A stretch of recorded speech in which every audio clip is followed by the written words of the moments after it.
Hope you had a magnificent weekend of the month.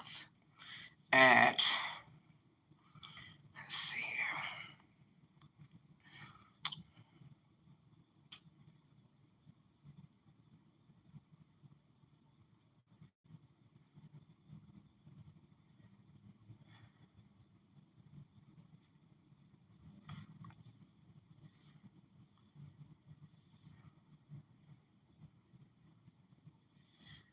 I picked them. Here it is. It's nice. Like I said, I did start it today.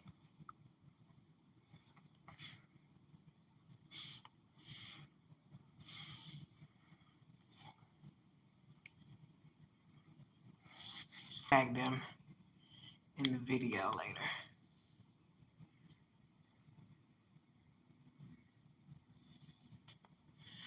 Yay! So, my first grant that I'm a semi-finalist for. I did attend a skip grant earlier for 1K, but I didn't win. So I will make sure to continue applying to those. They have a few every month. Steps for completion. That's nice. It's good to know somebody's on the other end actually looking to. For my poetry people who need a little assistance with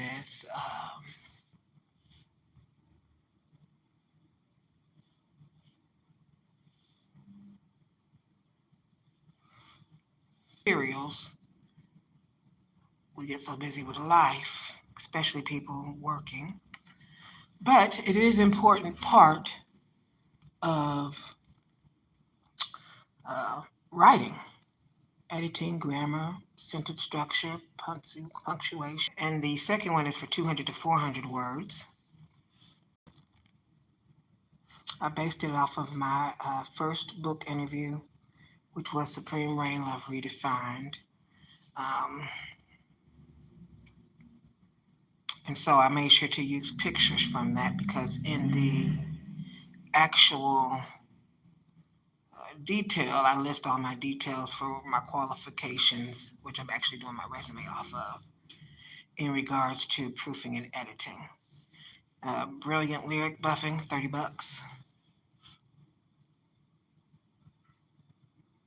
All right. And then that covers 400 to 600 words in a poem. And then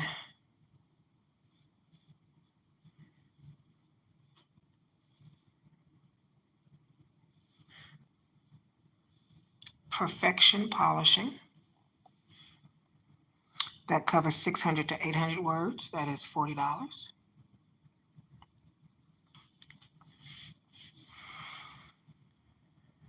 And then for poems that are over 800 words,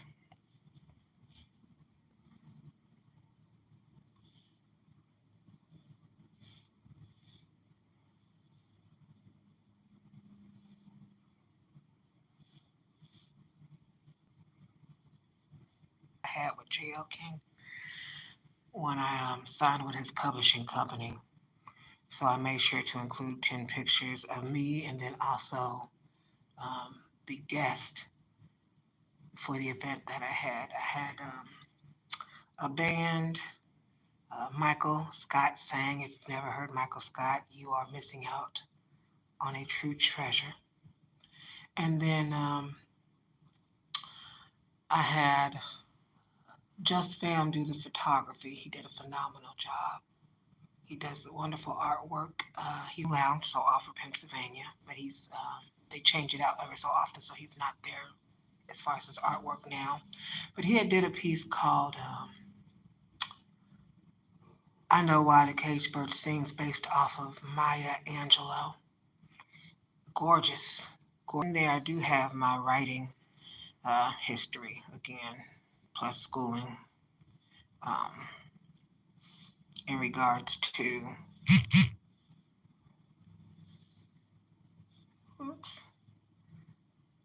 qualifications. So what I would be offering for each of the packages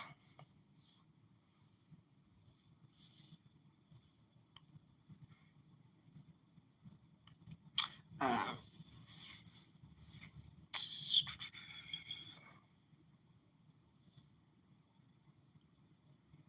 it's a 24 to 48 hour turnaround time, editing service agreement, and I would send an email um,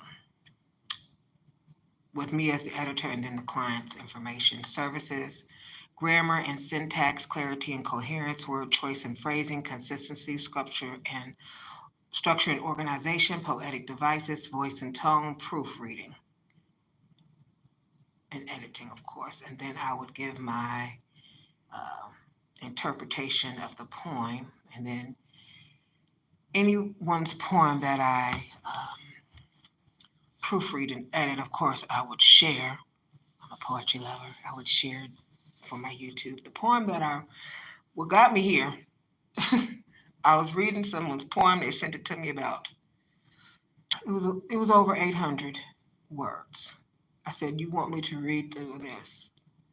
And it wasn't, I'm not going to be able to do it. Let me send you this link. So that's how I got there. Okay. Now, yesterday, I worked on a few things, including the book that I'm reading by Timothy, what I have submitted there. By the way, if you are a writer, Vocal.media is having some challenges going on. I just finished writing 3 poems about dinosaurs for the last challenge in poetry form. If I win, wonderful. If not, if I win, wonderful, and it'll be the easiest $500 I've ever gotten. But if I don't, at least it would challenged. I never thought I'd be writing about dinosaurs, so at least it challenged my my normal were around during Halloween. But during Halloween, I created a purgatory. Halloween is one of my favorite. I said, oh, well, let me just go grab the poem. It was a poem I had written to um, Thriller. Know how I did. And I've created 2 stories, and I've got one, I've got to do artwork to them later on. The first one is called Lilith's Legacy. Lily's quirks a figure, silent, sly, with eyes that watch and ears that hear. A silent stalker drawing near. They move among us, unseen, unheard. Their motives are hidden, tucked away. In boardrooms, dim or alleyways, the silent stalker planned their plays. They wear disguises, masks of deceit. Their true intentions were kept discreet. Yet in their wake, chaos may lie as they manipulate and mystify. Beware the silent stalker's art, for they can tear your world apart. But if you listen, if you're wise, their schemes unravel and their secrets rise. So heed the signs, the subtle cues, and see the silent stalker through, for in the end their power wanes. When brought to light, their darkness stains. That can apply to a whole lot of humans right now, especially in the entertainment industry. A lot of silent stalkers. Um, in relationships, I like to call them the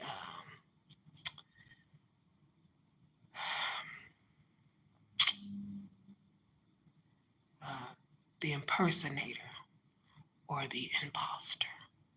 Okay. All right. Now, my focus is always on uh, books. How am I going to get to the next level in regards to life hacks? So this weekend, um, after I read chapter 9 with you guys, with the love tubers, I went and I typed up chapter 9 and dissected it so that I could have it get in my spirit, one, And then part 1 is harnessing Tim Ferriss's tactics for literary success. And part 2 is, I'm sorry, that's part 2. Part 1 is lessons from chapter 9 of the 4-Hour Work Week by Tim Ferriss, Unleashing Your Potential. So I just kind of did a summary of the entire chapter to make it easier for you all who are taking notes.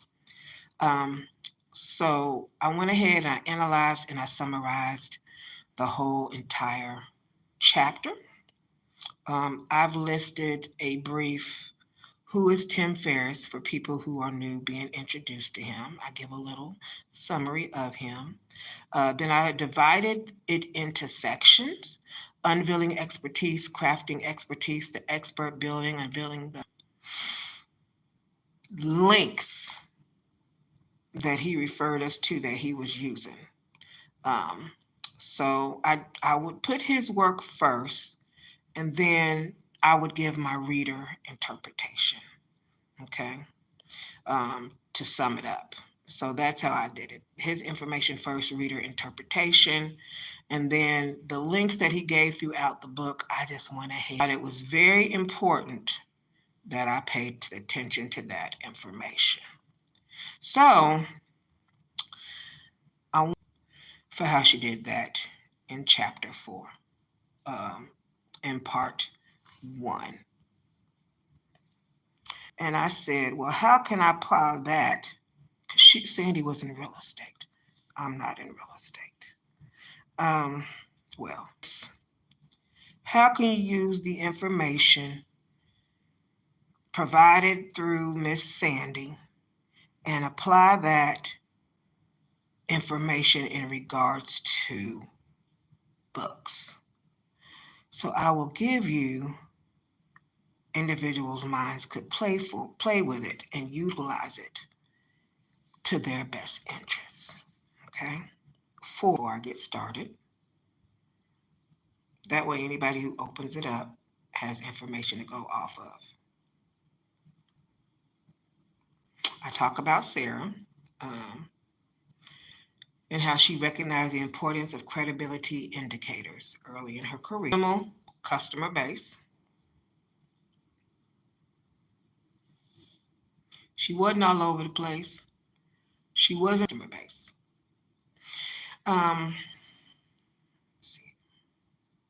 I said, well, how would I apply that towards romance, even though I write on a variety of topics? Romance and erotica. So this section is called Romance and Erotica, A Path to Literary Stardom. And this is just an example. And if you want more, you can view the link later when I post it. For romance and erotica authors, Tim Ferriss Strategies offers a blueprint for crafting captivating narratives, engaging readers and ascending to literary stardom. Here's how you can leverage Ferriss's insight. Identify your minimal customer base. Concept. Focus on a niche market within the romance or erotica genre. Action. Identify a specific subgenre or unique angle, paranormal romance, historical erotica, and tailor your content to appeal to this dedicated audience. Craft and position your expertise. Concept. Establish yourself as an expert within your niche. Action. Join relevant writers associations and online communities. That doesn't mean there's a lot of communities out there. I know. I've researched them. So I would probably just join 1 to 2 writers associations in regards to writing communities, including having my own International Poetry Whore writing community. Okay. Now, summarize, but even though I have those, that's nice. But I believe, based off of the organizations that Sarah chose, I'm thinking,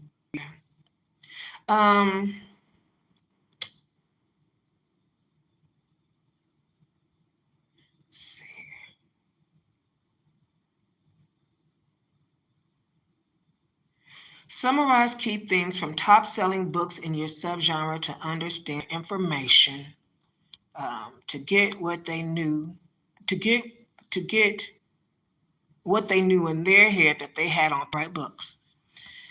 I like to read and write.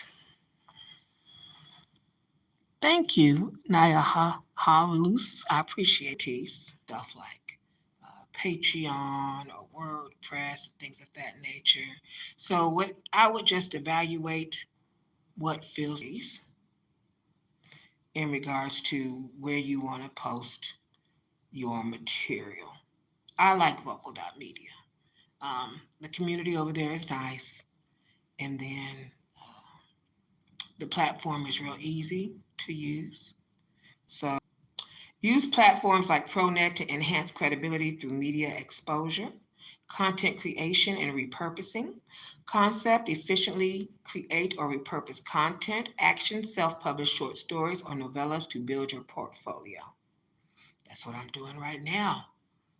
Marketing and visibility. Concept, utilize strategic marketing to boost your profile. I've posted most of my materials on my LinkedIn and my Facebook. My LinkedIn to draw crowds because it's one of the last websites that I put up, and it's only got 30 people. And then to self-promotion. So I posted on Twitter and then I posted on Facebook. I got a decent Twitter crowd too, but Twitter is my job. And a few other things on my job, but you can look up all my jobs putting shirts together. And I have a clothing line. I got a lot of stuff I'm juggling. Yes. All right. Let's see here. All right. Okay, so here it says establish a strong online presence with a professional website and engaging social media. Run target ads on platforms like Facebook and Amazon to reach your niche audience. Offer free content or sample chapters to attract readers and build an email list. Product development and pricing. Concept, develop products that provide value and justify premium pricing. Action, package your novels with bonus content like exclusive short stories or character interviews. Consider offering various formats such as ebooks, audiobooks, and special edition paperbacks. Price your books strategically based on the value added content and your audience's preferences. Personal branding and storytelling. Concept. Connect with readers through personal branding in real estate. Action, share your journey as a writer, including challenges and successes. Craft a narrative that resonates with readers, showcasing your journey to becoming a best-selling author. Engage with your audience through blog posts, social media updates, and interactive content. By integrating these strategies into your writing and marketing efforts, you can establish yourself as a credible and compelling author in the romance of erotic genres, ultimately achieving bestseller status on platforms like Amazon and the New York Times. Let's dive into Ferris's principle as they apply to spirituality next. So the topics that I covered, for examples, were real estate, romance and erotica, spirituality, and health and fitness. So someone could have different things they're doing, and they could have a actual visual of how to incorporate Tim Ferriss's ideas from where I've been reading into what they're actually writing about if they are an author. Now, other things, let's see here.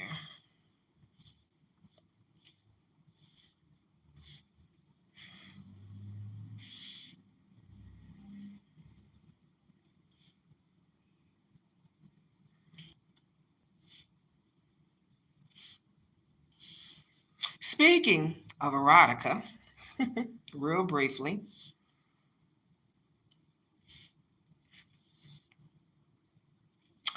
I was watching Shay Shay, Cam Newton, do an interview with Shannon Sharp. And quite honestly, I haven't followed sports in a long time. I am a sport myself to try to keep up with everything I've got going on. So, oh, by the way, I do perform July 6th. The event is 11 to 6 p.m. It is at Griffiths Plasma Center. It is their first community event. There's going to be free food and vendors and things of that nature. So if you are in the Indianapolis area of 38th and Post, come through and watch me drop it like it's hot. Okay? All right. Let's see here. So they talked about toxic women. I said, "Ooh, this sounds delicious." Uh, he calls toxic women Six Flags. So the name of this is Six Flags of Seduction, Riding, Lust, Carouse.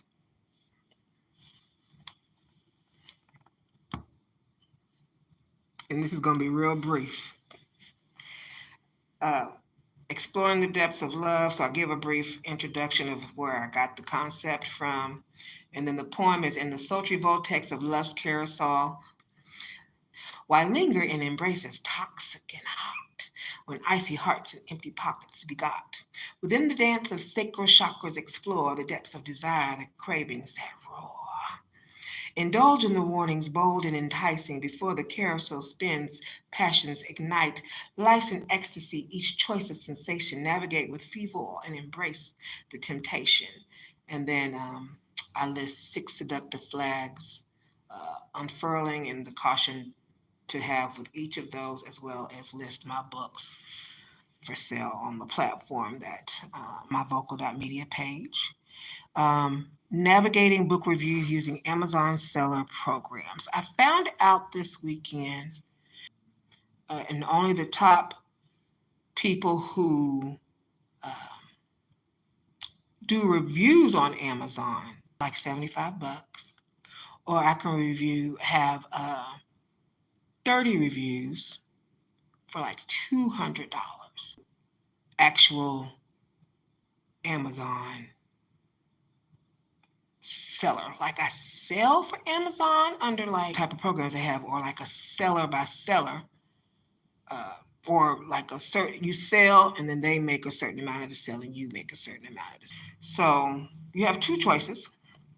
You can send them the books and they mail them out of their warehouse, or they have the option to join the program for a review and you still pay whatever amount of money, but you upload a digital, a ebook or a digital copy for people in the Vine program to be able to review. And you have to have less than 30 book reviews in order to participate around time, things of that nature.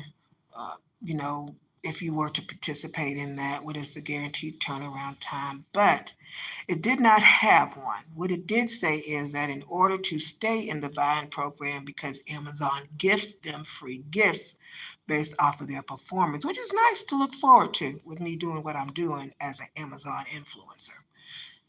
Those are things they're going to get free gifts. I'm sure they probably get some pretty nice free gifts. So they are encouraged in order to keep. That's pretty much,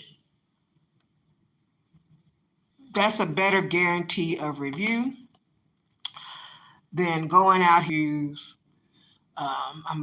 I like to be very efficient with my time. One of the cheapest reviews I've seen, um, if you pay for a review by like a top company, was like $50 per review. Mix it with the um, book squad to get maybe 30 to 60 reviews per book. I think that would be a good deal. All right, so I wanted to talk about that. And then if you want more detailed information, then it is available for you as a life hack on my vocal.media page. And then, so that would solve the issue of reviews. And then I also give the benefits of how, if you have a certain amount of reviews, how I did look up information on, we have quite a few celebrities that have a lot of kids by different baby mamas. And they like popping them off. But they got the money, so they're able to financially take care of them. But one of the questions, when I listened, because Cam has 6 kids and 2 adopted, and he wants more kids. And we all know other celebrities that have a lot of kids, like Nick Cannon. How are they distributing their time with each of the children? I said, well, this is a good question. Let me go look it up since people are asking. So, exploring the complexities of relationships and family dynamics.